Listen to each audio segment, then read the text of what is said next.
on that sign one time.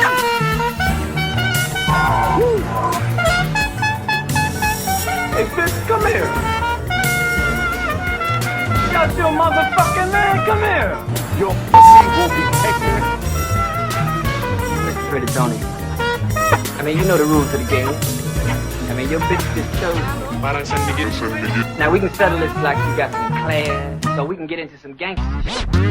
Parang San Miguel. In British English, we say burnt. I burnt the toast. In America, they do use burned. Most commonly, Americans will say burned. I burned my toast. Where in the UK, they'd say, I burnt my toast. This is a Hebrew Israelite by the name of Malik Barkus. Here he is. You can see his blunt burned as he filmed himself. His blunt burned as he filmed himself. Which is important because we're going to go into this topic here about the word burned versus burnt in the Bible.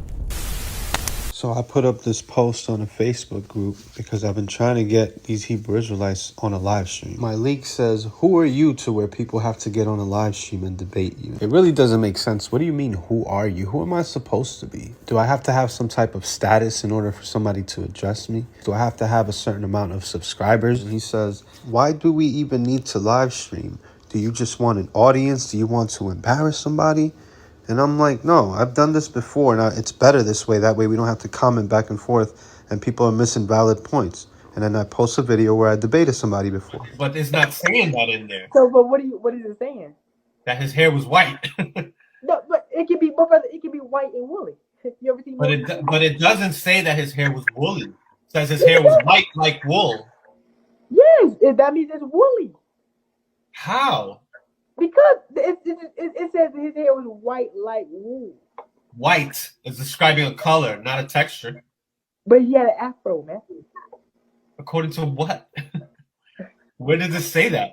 And I tell him, okay, we don't have to live stream it. And I realize commenting back and forth with these Hebrew Israelites, these guys are just not good at reading comprehension. And then I press him on, what is it that you're scared of anyways? If you have the truth and nothing can be done against the truth, what kind of embarrassment are you going to face on the live stream? I'm fair. I'll let you talk. I'm not going to cut you off or mute you. He thinks the only reason why I want to live stream it is because I have an agenda. That word right there makes it seem like it's so diabolical. And it's like, yeah, my agenda is to show that Hebrew Israelites don't know the damn scriptures. Then he says, because I used the word racist when referring to Hebrew Israelites, that he won't debate me now. And I tell him, man, you guys are some of the softest softies out here, man. Because I said a word now, you won't debate me. How soft and emotional are you? But in the comment up top, he says, if you're referring to the skin color of the Messiah, all I'd have to do is refer to the burnt brass scripture in Revelation. So this is the important part. He says that the scripture in Revelation chapter 1 verse 15 says burnt brass with a T. Not the ED burned, but burnt with a T. This is very important for you to start following what I'm about to say right now. This is where Hebrew Israelites get tripped up and they try to deceive other people because they themselves don't understand that the British English,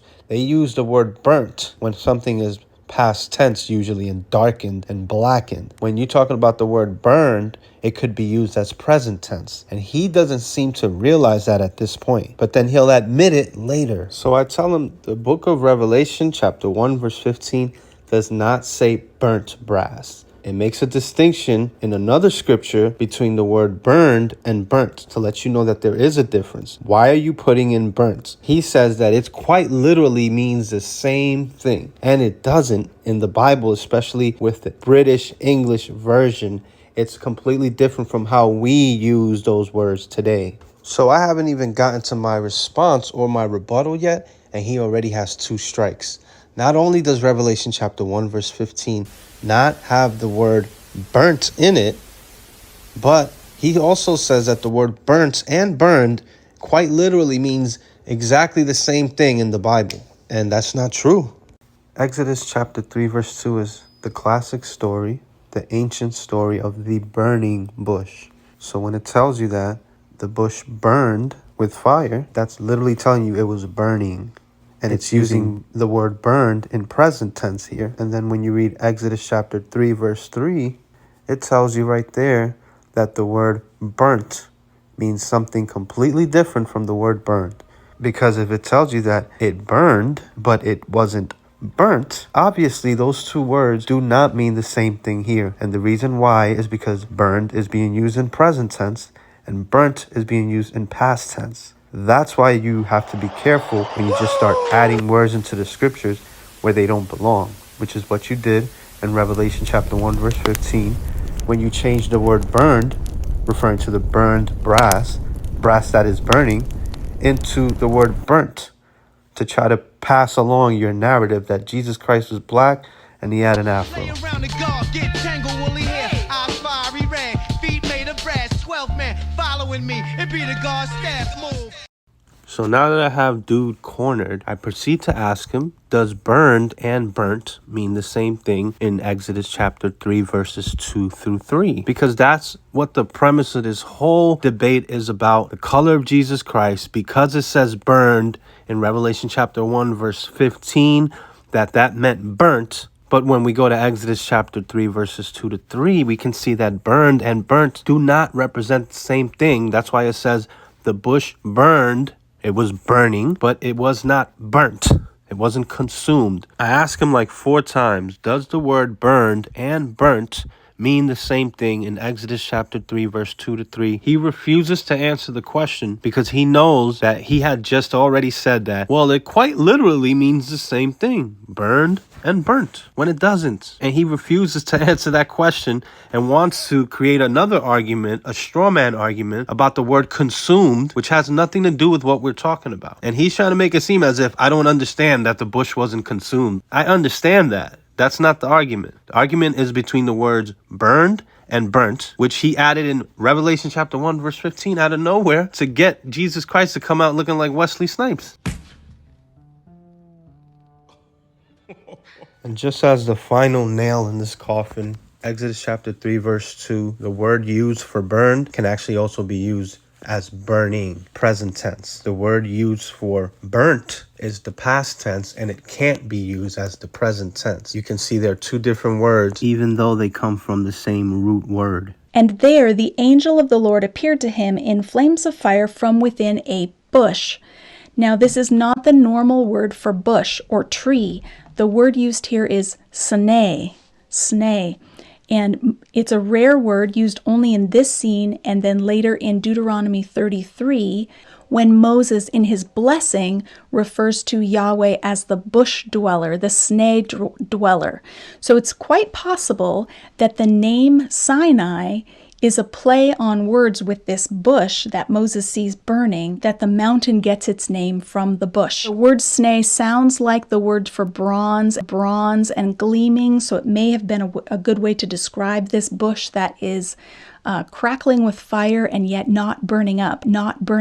So my last comment to this guy is, you said the bush was ignited, meaning it was burning, meaning the bush burned, but it wasn't burnt. That's exactly my point. The brass burned in the furnace in the book of Revelation chapter 1 verse 15, but it wasn't burnt. He said that burnt is in Revelation chapter 1 verse 15, and it's the same thing as burned. We just went through this whole entire presentation showing you that the words burned and burnt mean two different things in the British English King James Version, especially when you go into these scriptures in Exodus chapter 3 verses 2 to 3. Clearly you see the words burned and burnt mean two different things. One is present tense, one is past tense. Little Mind Leak's entire premise from the beginning was that he can throw the word burnt in Revelation 1 and 15 because burned and burnt mean the same thing, even though Revelation chapter 1 verse 15 uses the word burned. And furthermore, if you get the Greek translation, King James commissioned Greek scholars to translate the New Testament. And when they translated Revelation chapter 1 and 15 from the Greek actually says refined in a furnace, not burned or burnt. So let's bring it around full circle now. Bring it back to Revelation chapter 1 verse 15 where we started. It says, and his feet like to fine brass, as if they burned in a furnace, not burnt. So if the word burned can be both present tense and past tense, why change the word burned immediately to burnt which we know cannot be present tense, but only past tense. You see the sneaky shit? So the word burned can be used in present tense, which is my point going back to Revelation chapter 1, verse 15. And I'm going to show a video of brass burning. While the brass burned, this man was filming it. You can see the brass has this weird glow to it, this metallic glow. It's like a neon type look, and it doesn't get burnt. That's not what happens to metals when you have actual chunks of metal, big pieces, not some small plated brass that I've seen people burn on the internet. These are brass plated little materials that are going to burn up easily because it's not thick brass that is burned in a furnace when you're doing that to refine the gold or the brass or the bronze.